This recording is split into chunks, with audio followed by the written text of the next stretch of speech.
My name is Marco Hanna from PhoneDog.com, and this is the Weekly Bone.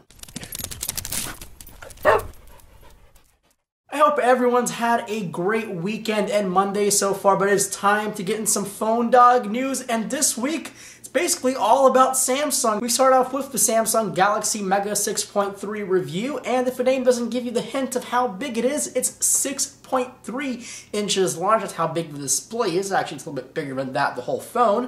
It has a 1.7 gigahertz dual-core processor, 1.5 gigabytes of RAM, an 8 megapixel camera, and the largest screen size of any phone ever fit to a mobile device. The specs aren't exactly supposed to wow anyone to think it's a really good flagship device, because it's actually basically a Samsung Galaxy S3 fit into a device with a 6.3-inch display. The resolution isn't very large, so you really don't need all that power to run the software, but it does run Android 4.2.2 and the latest version of Samsung's TouchWiz. The device definitely has a group it's hunting for. If you want a phone that big, if you want a phone that stretches your cargo pockets and your cargo shorts, from the Galaxy Mega 6.3 is basically the only device for you. The Samsung premiere event last week actually took place in London. It was the Ativ and Galaxy Tab event, but it really happened to be just the Ativ because all the Galaxy Tabs were released before then. We actually got some more devices out of the conference when we thought. The Samsung Galaxy S4 Mini was announced. That thing has been rumored for months on end since the S4 has been launched,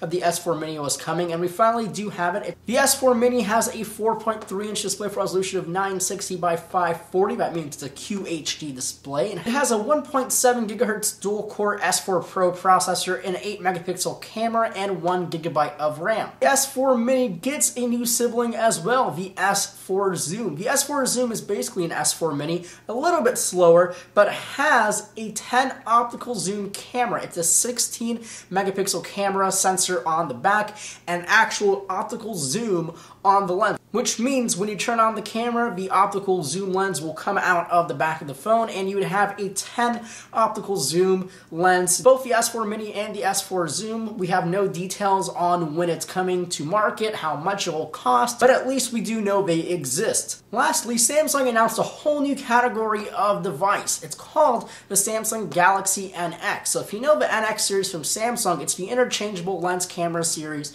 from Samsung. The Galaxy NX has a 20.3 megapixel camera. It's an interchangeable lens sensor, it's a CMOS sensor hooked up to a device which runs Android 4.2.2, and it also has 4G LTE connectivity. The NX Galaxy has a 1.6 gigahertz quad-core processor and Android 4.2.2, and the latest TouchWiz on top of that. It's definitely a weird product, of course, but it might actually work, it might actually be great, and it might actually spark a whole new line of cameras from Sony and all the other competitors making mirrorless cameras. Well, that's all the time I have for this week's episode of The Weekly Bone. My name is Marco Hanna from PhoneDog.com. Follow me on Twitter at GEMarcoHanna. Make sure to keep it locked here at PhoneDog and PhoneDog's YouTube channel, youtube.com/PhoneDog. And for now, I will see you guys in the next video.